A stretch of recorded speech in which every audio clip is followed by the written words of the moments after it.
नमस्कार। चंद्रकांत भी भट्ट अमेरिका से। बढ़िया मौसम है, ठंड बढ़ रही है, विंडी है। मैंने सोचा आज कुछ और वीडियो आपके लिए बना लूँ। लाइक करें, सब्सक्राइब करें, देखें और आगे भेजें तो आपका सेवा का कार्य बढ़ेगा, क्योंकि अगर लोग जो जानते नहीं है वो जानकारी लोगों तक पहुंचाने का काम आपका है। तो मैंने एक आर्टिकल जो पढ़ा अभी हमारे रमेश भाई सवाणी का, कि गुजराती अमेरिका की क्यों भाग रहे हैं। प्रश्न बड़ा अजीब है। वर्षों से गुजराती लोग बाहर पूरे विश्व में आज तो पहुंच गए हैं। ऑस्ट्रेलिया, कनाडा, कोई भी देश हो तो वहाँ गुजराती नहीं हो, और पूरा अमेरिका में जहाँ भी देखो मोस्ट ऑफ टाउन्स, और अभी तो मंदिरें भी इतने बढ़ गए हैं, मैं उसके बारे में बात नहीं करूँगा। लेकिन रमेश भाई सवाणी साहब का जो आर्टिकल्स हैं उसमें उसने लिखा है कि प्रधानमंत्री विकास के बुलबुले उड़ाते हुए कहते हैं कि गुजरात का विकास हाईवे पर दौड़ रहा है, लेकिन हकीकत कुछ और है। यूएसए सीबीपी सीमा शुल्क और सीमा सुरक्षा के अनुसार 1 अक्टूबर 2023 से 30 सितंबर 2024 तक एक वर्ष में कुल 96,917 भारतीयों को संयुक्त राज्य अमेरिका में अवैध रूप से घुसपैठ करते हुए पकड़ा गया। ये तो अमेरिका की बात है, और देशों में भी घुसपैठ कितनी हो रही है। बेचारे मर जाते हैं। वो पटेल का किस्सा कनाडा में जो पकड़ा गया, कनाडा से किस तरह मैक्सिको बॉर्डर से किस तरह वो आ रहा था, किसका पूरा कुटुंब बर्बाद हो गया, वो आपने सुना था। कि जिनमें से 45,000 गुजराती थे। वित्त वर्ष 2021 में 30,662 और वित्त वर्ष 2022 में 63,927 भारतीय पकड़े गए। क्यों पकड़े गए? वो चिंताजनक बात यह है कि देश छोड़ने की दर ज़रूरियात क्यों बढ़ रही है। एक साल में 45,000 गुजराती अवैध अप्रवासन के लिए अमेरिका में प्रवेश करेंगे।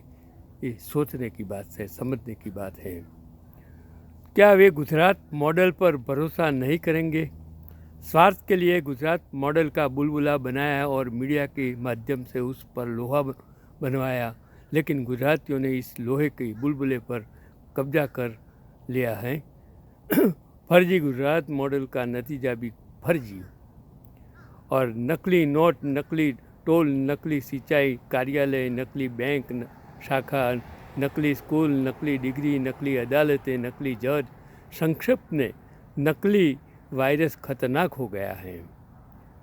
तो अभी उस पर एक नज़र डालते हुए सरकारी किताबों में नकली पर मयंक तिवारी जो उसने बताया, जो नाम बताया कि कैसे कैसे नकली लोग, जो फर्जी पीएम एडवाइज़र, किरण पटेल फर्जी पीएमओ वरिष्ठ अधिकारी, हिमांशु राय फर्जी कस्टम, प्रकाश नायक फर्जी डिप्टी कलेक्टर, हितेश्वर सिंह मोरी फर्जी सीबीआई, भरत छाबड़ा फर्जी आईएएस, प्रद्युमन पटेल फर्जी आईबी अधिकारी, तरुण भट्ट फर्जी सीबीआई, संदीप राजपूत फर्जी सिंचाई कार्यालय, अमरीश पटेल फर्जी टोल नाका, मयूर तड़वी फर्जी पीएसआई, लवकुश त्रिवेदी फर्जी सीएमओ, निखिल पटेल फर्जी एसआई, ओमवीर सिंह फर्जी ईडी अधिकारी, गुंजन कटारिया फर्जी एनआईए अधिकारी,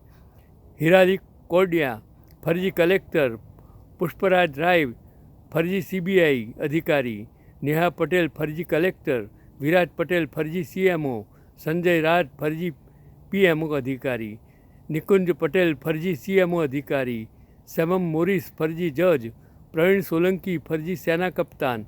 गुजरात कांग्रेस के प्रवक्ता मनहर पटेल ने 8 नवंबर 2024 को सवाल पूछा है कि देखो तो नकली दिखता है क्या है।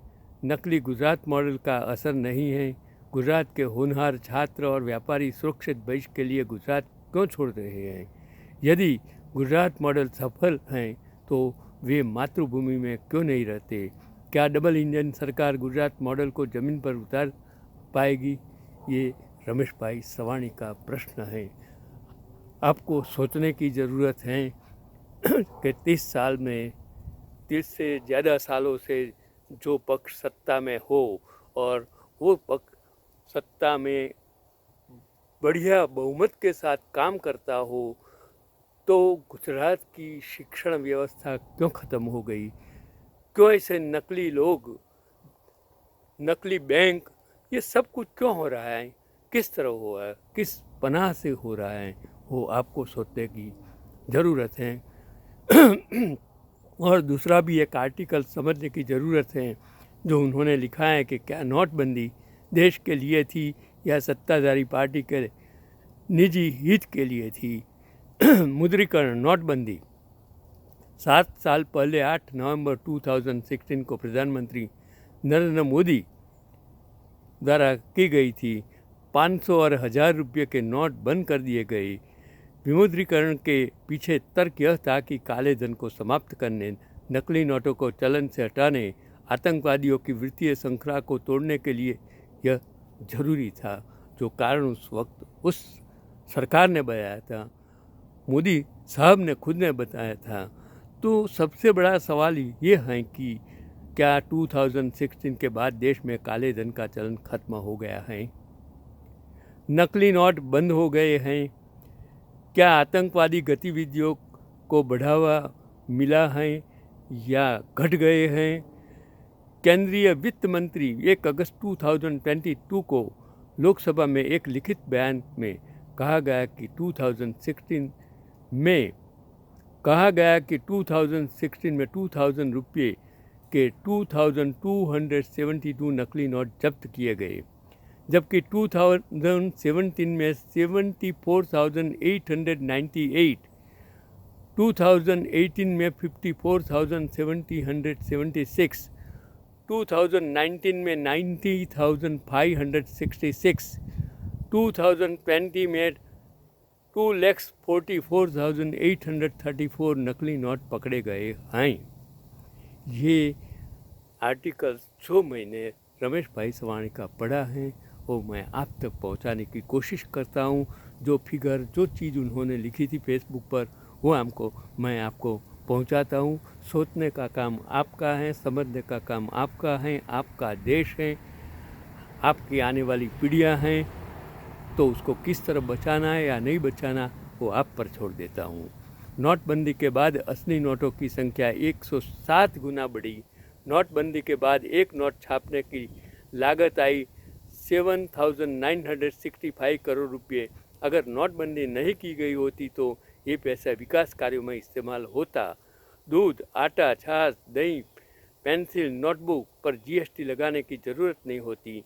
जिन कारणों से नोटबंदी के नतीजे नहीं मिले, विपरीत परिणाम प्राप्त हुए, छोटे व्यवसायों की मृत्यु की घंटी बज गई, बेरोजगारी ऐतिहासिक ऊंचाई पर पहुंच गई, सामूहिक आत्महत्याएं बढ़ी, महंगाई बढ़ गई, अमीर और गरीब के बीच की खाई चौड़ी हो गई, लोगों को पुराने नोट जमा करने और नए नोट लेने के लिए बैंकों के सामने लंबी कतारों में खड़ा होना पड़ा, पुलिस ने गरीबों मजदूरों को लाठियों से पीटा, प्रधानमंत्री ने अपनी बूढ़ी माँ को फोटोशूट के लिए बैंक की लाइन में खड़ा रखा और आलोचना से बचते रहे, लेकिन कहीं भी सत्ताधारी पार्टी के पार्षद, विधायक, सांसद या कॉरपोरेट कंपनी के मालिक बैंकों की लाइन में नहीं दिखे।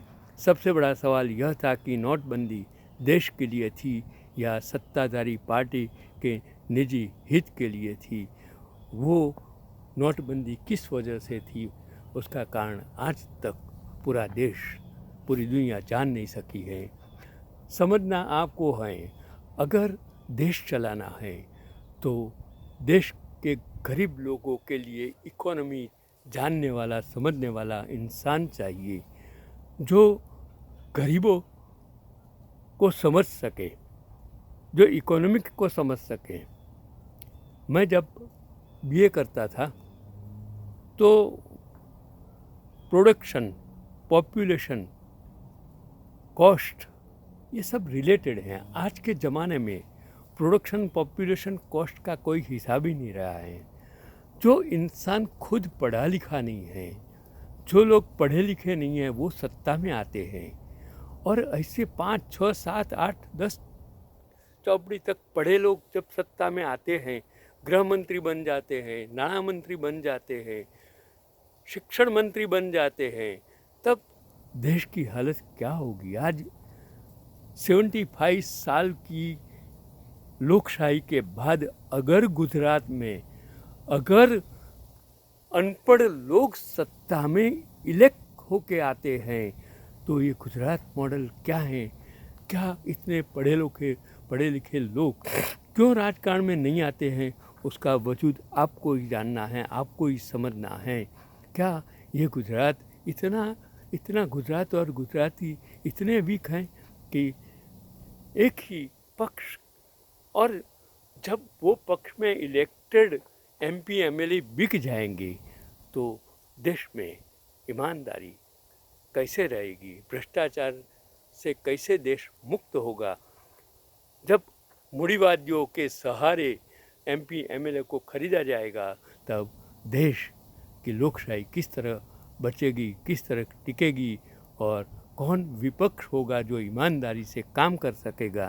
क्योंकि अगर विपक्ष के सामने ईडी, सीबीआई, सब कुछ, सभी एजेंसियां और न्यायतंत्र भी अगर मिल जाए, सोशल मीडिया भी मिल जाए और इलेक्शन कमीशन भी मिल जाए तो देश कैसे बचेगा, वो आपको समझने की, सोचने की ज़रूरत है। आज का एपिसोड में आप सभी को मुबारक, रमेश भाई सवाणी को मुबारक करता हूँ, चंद्रकांत भाई भट्ट अमेरिका से।